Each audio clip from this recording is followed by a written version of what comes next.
పేరు?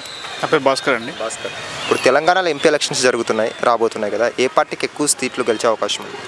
బీజేపీకి ఎక్కువ ఛాన్స్ ఉందండి. ఎందుకు బీజేపీ అనుకుంటున్నారు? మోడీ బలం, ఇంకోటి రామ మందిరం కానీ, బీజేపీ నుంచి స్ట్రాంగ్ క్యాండిడేట్స్ ఉన్నారు. కంపేర్ టు కాంగ్రెస్ కానీ చాలా వీక్ క్యాండిడేట్స్ పెట్టారు. ఇంకోటి ఏంటంటే పార్టీ జంపింగ్స్, వాళ్ళపైన అవినీతి మార్కులు ఎక్కువ ఉన్నాయి. సో అందువల్ల ప్రజలు బీజేపీకి మొగ్గు చూపే ఛాన్స్ చాలా ఎక్కువ ఉంది. బీజేపీ అంటున్నారు కదా, మరి బీజేపీకి ఓటు వేయాలంటే ఇది అంటే డెవలప్మెంట్ చూసి ఓటేస్తామా లేకుంటే రిలీజియన్ చూసి ఓటేస్తారా? మోడీ అంటే బీజేపీ అంటే చాలామంది మతం అనుకుంటారు, కానీ మతం కన్నా డెవలప్మెంటే చాలా వరకు ఉందండి. మీరు బయట మనకు అరబ్ కంట్రీస్ చూసినా కానీ మోడీ అంటే ఒక పెద్దన్న లెక్క చూస్తారు. సో ఇంతకు ముందు చేస్తే చాలా చీప్గా చూసేవాళ్ళు. సో కంపేర్ టు మోడీ పాలన అంటే అరబ్స్ కానీ వీళ్ళు కొంచెం ఇండియాకి కొంచెం క్రేజ్ ఎక్కువ ఇస్తారు.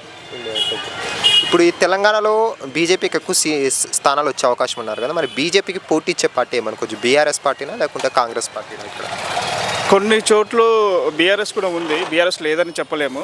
ఇప్పుడు సికింద్రాబాద్లో చూస్తే బీఆర్ఎస్ ఎక్కువ వస్తుంది కంపేర్ టు కాంగ్రెస్ ఎట్లా థర్డ్ డే వస్తుంది. ఇంకా చూస్తే మెదక్లో చూసినా కానీ BRS second place, Congress third place వచ్చే ఛాన్సెస్ ఉన్నాయి. ఇప్పుడు బీజేపీ అధికారంలోకి వచ్చిన తర్వాత చూసుకుంటే గ్యాస్ బిల్లు కానీ, పెట్రోల్ రేట్లు కానీ, ఆయిల్ రేట్స్ పెరిగాయి కదా, దాని మీద మీరు ఏమంటారు? పెరిగిన మాట వాస్తవమే, కాకపోతే దాన్ని పరిగణలోకి అయితే తీసుకోవడానికి అయితే ఎవరైతే సిద్ధంగా లేరు. మన శాలరీస్ మాత్రం డబుల్ కాలేదా? ఇప్పుడు అంతేందుకు 2014లో ఇప్పుడు బియ్యం రేట్స్, మన వడ్ల రేట్లు ఎలా ఉంది, 1400 అలా ఉంది. ఇప్పుడు ఎలా ఉంది? దానికి డబుల్ అయిందా కాలేదా? సో ఇది కూడా కొంచెం పెరుగుదల అయితే ఉంది. మధ్యతరగతి వాళ్ళ మీద భారం పడుతుంది కదా చాలా, ఇలా పెంచడం వల్ల పేద వాళ్ళ మీద, మధ్యతరగతి వాళ్ళ మీద. మీరు అన్నది కరెక్టే, కాకపోతే వాళ్ళ శాలరీస్ పెరిగినాయి కదా. 10 సంవత్సరాలు అంతా ఒకటే రేట్ ఉండదు కదా, కొంచెం పెరుగుతూనే ఉంటుంది. కంపేర్ టు అంటే మన స్పెండింగ్ అమౌంట్ కూడా పెరిగింది కదా. అంటే బీజేపీ వచ్చాక గొప్ప గొప్ప నిర్ణయాలు తీసుకుందన్నారు. అలాగే బీజేపీ వచ్చాక ఇది అమౌంట్ డిమాలిష్ అంటే 2000 రూపాయల నోట్లు రద్దు చేయడం కానీ, పాత 500 రూపాయల నోట్లు రద్దు చేయడం, 1000 రూపాయల నోట్లు రద్దు, దీని మీద మీరు ఏమంటారు? ఇవన్నీ అది సరైన నిర్ణయం అని అంటున్నాను. ఎందుకంటే ఇప్పుడు పాకిస్తాన్ లాంటి వాళ్ళు కూడా ఏంటంటే మన ఈజీగా కాపీ చేసాం మన కరెన్సీని. సో ఇప్పుడు అలా చేయడానికి వీల్లేదు కదా. సో ఇంకోటి ఏంటంటే మనకు ఏదైనా ఆన్లైన్ ట్రాన్సాక్షన్ పెరిగింది, చాలా వరకు ఆన్లైన్ ట్రాన్సాక్షన్ పెరిగింది. దానివల్ల ఇండియాకి లాభమే తప్పించి నష్టమేం లేదు కదా.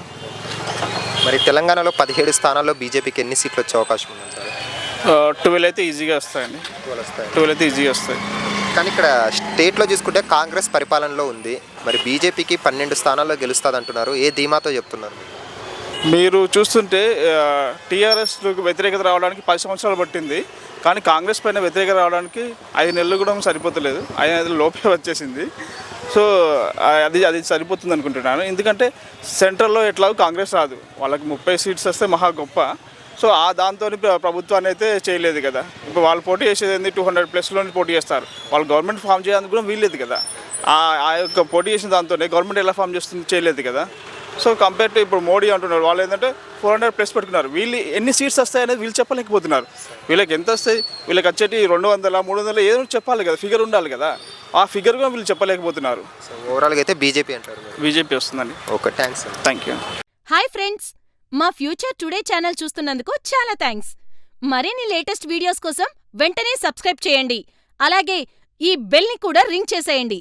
మా లేటెస్ట్ వీడియోస్ నోటిఫికేషన్స్ అన్నీ మీ మొబైల్లో వస్తాయి. మా వీడియోస్ మీకు నచ్చితే లైక్ చేయండి, షేర్ చేయండి, నచ్చకపోతే కామెంట్ చేయండి.